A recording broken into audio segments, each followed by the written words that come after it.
it's the first time, I think, ever that I've stood in front of people talking about inclusive research on my own. So I'm really sorry Julian Goodwin couldn't come with me today, and I'm going to explain in a moment why, with some pictures. But first of all, just to say that I was asked to do a talk about how inclusive research can make a difference. And it's this word impact that's used these days, which is what I'm talking to. So what does the word impact mean to you? Does it mean anything? Yeah. Impact means building of services and what services you get, or it can mean what impact it means on you, and building on life experiences. Yes, that's really nice. Did everybody hear that? So it's got to mean that something happens to make a difference to people's lives. And the question is, can research do this? Can actually any research, let alone inclusive research? And how do we know if it's made an impact? So none of these things are easy. They're not easy questions. So I just wondered if there was one thing to start off with that somebody could suggest that might make a difference to their lives, one thing that you'd like to get changed. And I think Tammy might have something to say.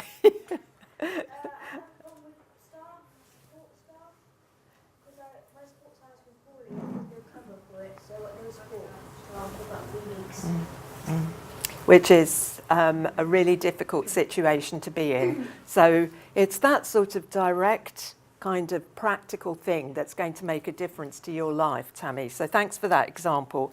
You'll all have examples in your own minds, I'm sure.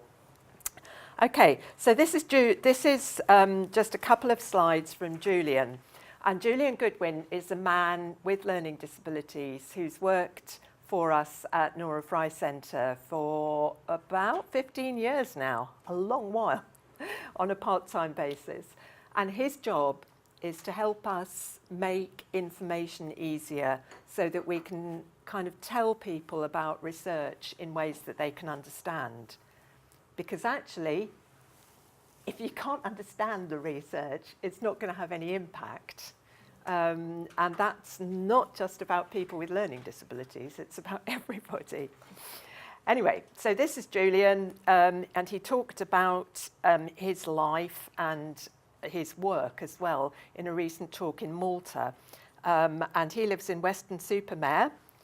And sometimes in Weston, you can't see where the sea is because there's a lot of mud. Okay, you might need to keep translating this. It's not a terribly good seaside place, but it is by the sea. Sometimes you can't see the sea. Julian has lots of interests like biking, but this is his main interest at the moment, and that's why he can't be here today, because he's got a lovely girlfriend and a relationship. So just to remind us that not everything in this life is about research. You know, you might want to think about that. We could do more research to find out about relationships, but Julian's just getting on with it, really. He's getting on with his life. And he also just quickly wanted to say that his life changed. So when we're talking about changes, changes happen sometimes not because of the way things get planned. He decided to live in his own flat, but that was partly because he actually had his own flat that was left to him by his mother. And so actually having a property made a big, big difference to him. But he then had to think about how to get support, somebody to help with his housework and so on. And some of just remembering Julian as I go through now, I'll kind of come back to his situation a little bit in what we're saying about research. So, inclusive research, we've been using that word a lot today, and the picture here is just of a colleague of mine, two colleagues of mine rather, Marcus and Kerry. And Kerry is a lady that some of you might have met, who's worked on inclusive research projects and has had paid jobs to work as a researcher. And I think the picture just illustrates two people doing something together, and actually respecting that the person with learning disabilities is an equal and has things to offer and has something to say. So I think when we're thinking about impact, one of the ways that this kind of research has impact is simply giving people a new way of looking at people with learning disabilities, because people can do different things. They can work together, like in this project, they can actually have ideas, yeah? I mean, people in this room have lots of ideas. And when people themselves, like you did just now, when you stand up front and you're telling people about your own research, it's an incredibly powerful thing to do.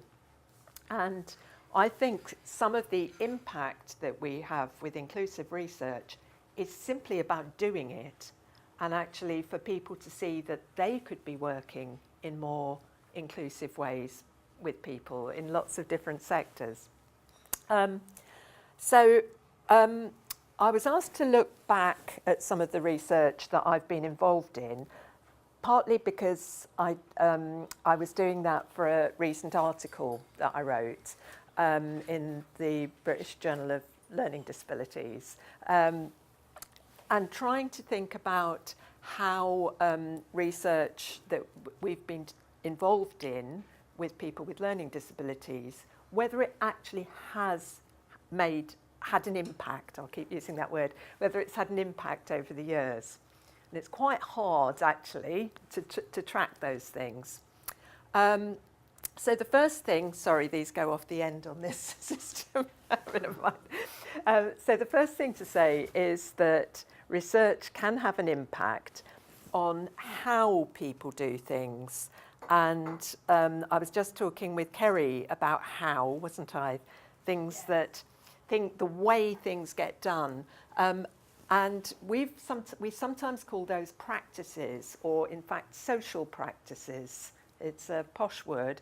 It simply means how things get done. And sometimes the way things get done gets sort of stuck. So we think, oh gosh, how are we ever going to change the way that staff support people, for instance? And things seem to get stuck.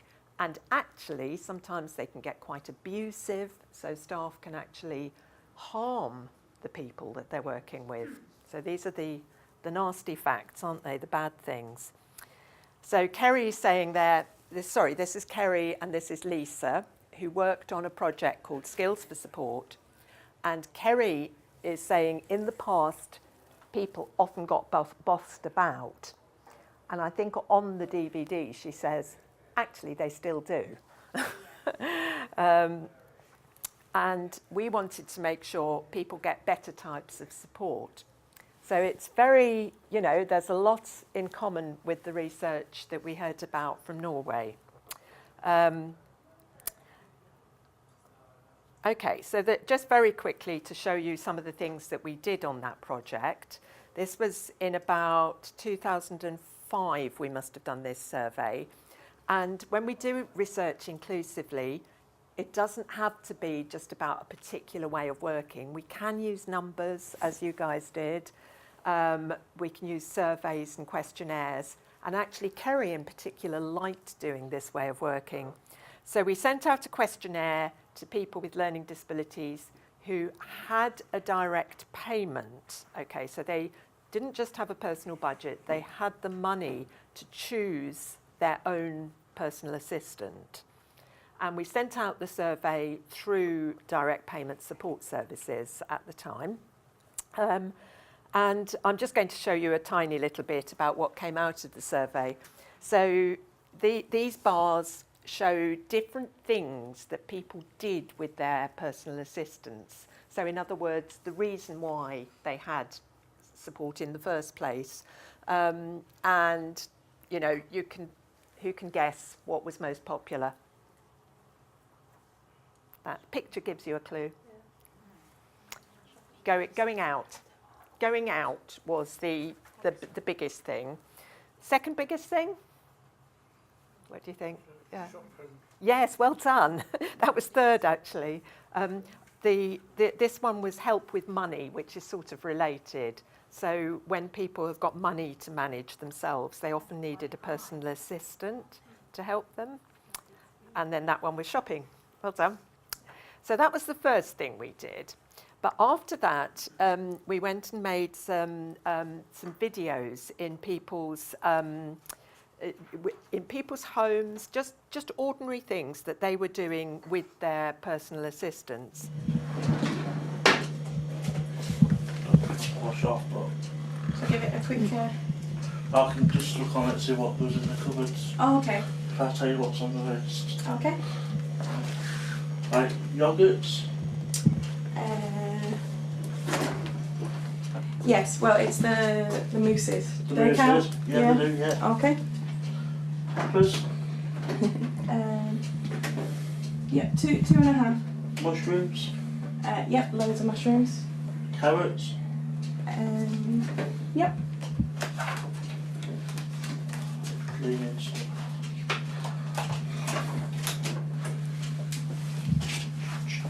The cleaning stuff. Oh, okay.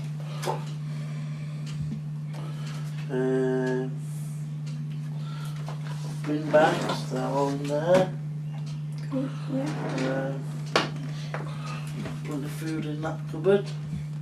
I put all my stuff in boxes now, and it's easy to get to cardboard boxes and that. The point of this was really to show the detail of how support workers worked with people with learning disabilities. And Lisa and Kerry helped to think about what it meant to them, and the things that were important to them were respect, choices, friendliness, giving good advice, and helping you speak up. Those were the 5 kind of big categories, but really the devil was in the detail. It was about seeing how those things were done, how people, for instance, can give you good support without being patronising, all that sort of stuff. So we did a lot of very detailed work around this. And then we produced this pack with a DVD for people to help train their own support workers and personal assistants. So I think that's an interesting example of how you could make a difference, you could have impact through research that is about practices, what people do, isn't it? So if we're thinking about, going back to the thing that you wanted to change, I think Kerry had a good example of a change in practice that might help. I'd like to work out and see how social workers get to the point where they assess somebody. How do they get to that assessment process in the first place? What do they have to do to even get an assessment and do how you actually physically have to do it? Yeah. You're such a good researcher, Kerry. How you get one in the first place? Yeah. And you're quite right. These things that we think of as big things, that the local authority does, actually are practices. They're the things people do. So we could do inclusive research to try and make a difference about that sort of practice as well. Okay. So we'll come back to I'll hopefully show you a little bit more of the detail of that. But I'm now moving backwards in time to think of something that's even more difficult, I think, which is, can inclusive research have an impact on policy? So what do we mean by policy? Yeah, you're good on this, aren't you? It's when an organisation or a government department or the government or local authority decide this will be either the government policy or company policy. Yeah. Okay. So that you can have policies that are local, you can have policies that the government in Westminster, the big government might make for the whole country, and you can also have laws so that things become legal or illegal. These are big things, aren't they? And when we do research, we get, you know, there's lots of brownie points now for having an impact, and often they're meaning an impact on policy. How do we make a difference to that level?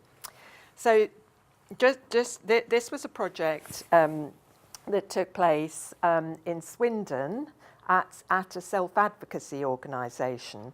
So the People First organisation were the people who had the money for the research, and we were partners, a bit similar to the one I just showed you just now. And this was the research team. So we had people with learning disabilities, again, who were paid for about 2.5 years, I think, to do this research. And they had their own supporter. And this is a quote I often come back to from Stacey, who's this man here. We used to be part of the picture, but now we're the artists of our lives. And it took him a while to get to that point of really owning and kind of feeling that that research was important because of that. But I would want to say about this research project and the other ones I'm mentioning, that is what's important. It's not so much the technical things in my mind about, you know, doing research in incredibly technical, clever ways.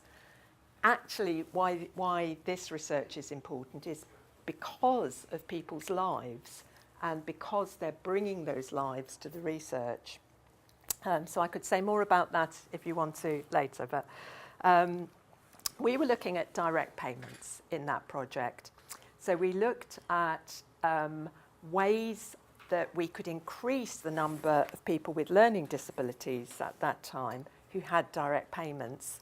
And as you can see, possibly from the figures down here, there were very few. This was across the whole country, possibly the UK actually at that point, 216 in 2000. And it did increase to 900 in 2002.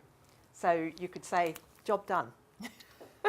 You know, people like figures, don't they? But of course we know that it's still difficult for people with learning disabilities to get a direct payment, even now, 16 years later. And what we particularly found out in that project was about the kind of support people needed. And actually, our main message was about those kind of different supports that people needed for it to work.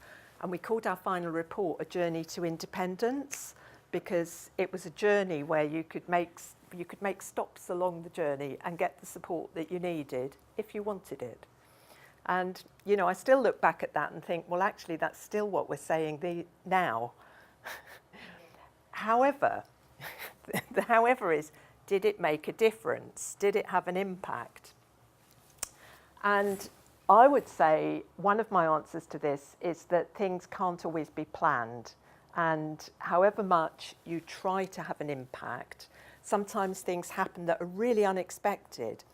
So when I look back at that, I remember Big Burger and chips that we've got on that picture. Nobody's hungry now, are they? It's all right. And what happened was there was somebody from the Department of Health at that time who knew about the research we were doing. Obviously, she'd heard about it and got interested. And right at the end of our project, she came down to meet us and to see how we were doing it, you know, what was happening. And I do remember the occasion, I was telling Steve about it just earlier, that, you know, she honestly didn't have an idea. I don't think she'd ever met anybody with a learning disability, actually. And so she wanted to talk to me, not to the people. And actually we persuaded her we were all going to go out and have lunch together, hence the burger. And I remember the cafe we went to. Swindon's pretty rough and ready, you know, so it was like taking her into this environment.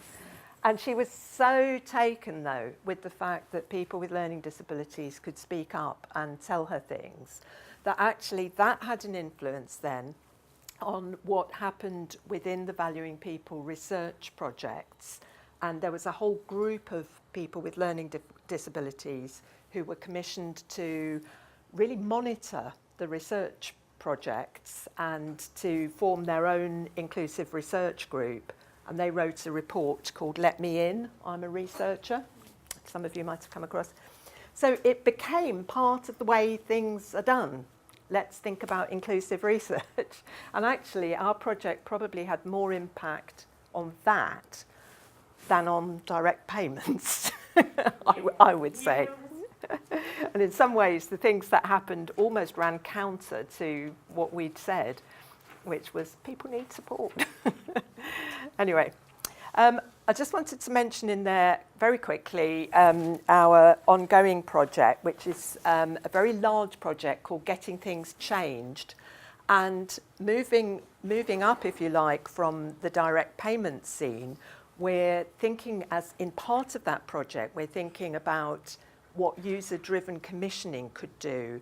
And we're working in partnership with Disability Rights UK and finding ways of understanding what commissioning is, how people do it. Again, it's coming back to your how, Kerry. You know, if we can say, how do people do assessments? Well, how do they actually do commissioning? Have we got any commissioners in this room? Yeah, great. I'd love to come and interview you because it is such an interesting thing that, you know, we all talk about commissioning, but we don't really know the issues and the ways that you might think about it.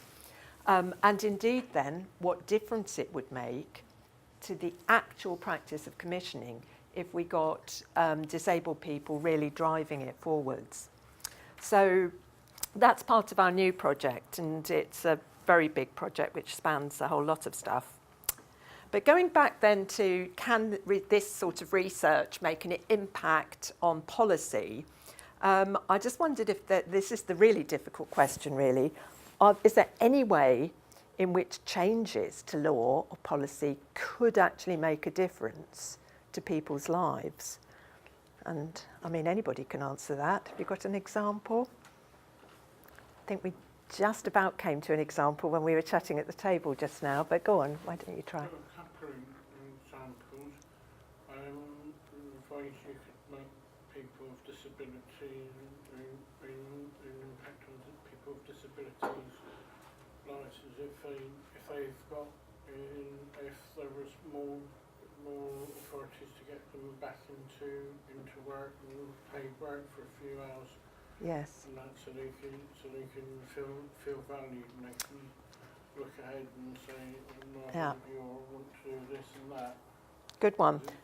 Good one. Sorry, I'm just going to keep us going on that. That's a really good example. So for people to actually get employment and feel valued in employment, what change would we need to put to policy or law? Go on, Steve. You're the most likely. Yeah. Yeah.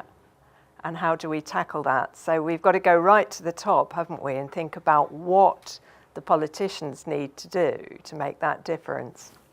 So there's lots of other examples we could think about, but you know, it's important that inclusive research can have that impact.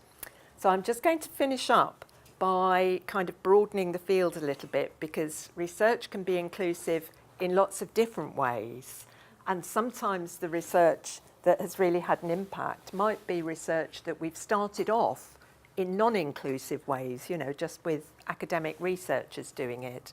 And this is just a very quick example of something which, in fact, Steve was involved in again, weren't you? This was the support planning project.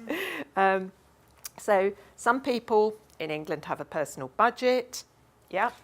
And in fact, in some areas we're saying everybody has a personal budget. They don't all have direct payments. But the idea with all personal budgets is that people should be able to plan their own support. But actually it's hard. It's very hard to make big decisions. So that's why that lady is looking confused and worried. And in our research, we actually, we went to record support planning sessions. So we actually got some examples of actually how it happens. So John was the social worker, and he started saying, going to the new place in Anford, what do you think about that, Carl? Can you be Carl? Yeah. Go on then. I want the same place as Shirley. Who's Shirley? She's my girlfriend. Somebody like to be mum? No, Shirley. No, Shirley's not going to the same place, Carl. Thank you. Perfect. Yeah. So, but you can see what's happening. It's not perfect, is it? So the support planning was set up so that Carl would actually go to a new centre, and he actually spoke up and said no, in effect. He wanted to go with his girlfriend. And the whole conversation went on to try and persuade him that actually this day centre was really wonderful. And he was persuaded in the end. So what I did with that That must mean they yeah. have lots of power then, really. Yeah. We've got- Yeah. And it's a very tricky little example, and I've played it to lots and lots of people who actually have different views on that. You know, actually perhaps it is a good thing for him to have the day centre. In the end, why would he want to go to the same place as his girlfriend? Would you? You know, so there's all sorts of issues. But I took it back to a group of people with learning disabilities, and I'm just going to play you, I hope, the little bit of audio which starts before the role play, so you'll hear the words that we're saying, and it goes into that. So what would you do if you were Carl? Well, first question, if I was Carl, the first question I'd ask whoever was the mum is, why? That's a good response, isn't it? Why? Why? And I can have an advocate. Yes. Can I have an advocate? Very good. Yeah. Shall we just try that and see what happens then? So, I don't know, I'm Carl, aren't I? And you're my mum. So do you want to start from no, Shirley's not going to the same place? Okay. No, Shirley's not going to the same place. Why?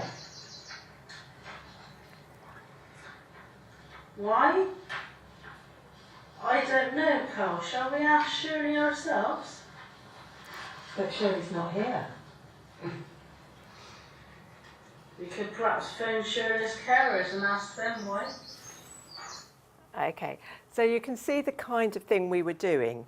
We were listening, thinking about what could have been different, and they just came up with such good ideas that he needed an advocate. They could have asked Mum to contact Shirley's carers, and then we played out the little scene like a little bit of theatre. We were talking about forum theatre just now. It's a similar sort of thing.